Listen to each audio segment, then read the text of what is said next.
Present by Al Misbah Islamic Education. Like, share and subscribe. Abdullah असमई ने अपने घर के अंदर अपने लिए कब्र खोद करके रखी थी।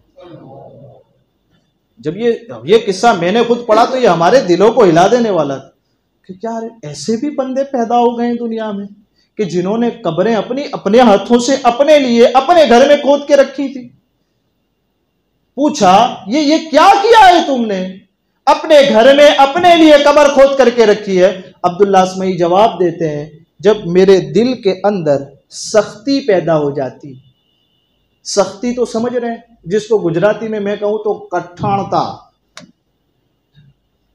जब मेरा दिल सख्त हो जाता है तो मैं अपनी कब्र में जाकर के सो जाता कि कहीं मेरा दिल नर्म हो जाए कब्र की घबराहट को देख कर। इसलिए मैंने अपनी कब्र खोद करके रखी है। सोता रहता हूं, अपनी कब्र में लेटा रहता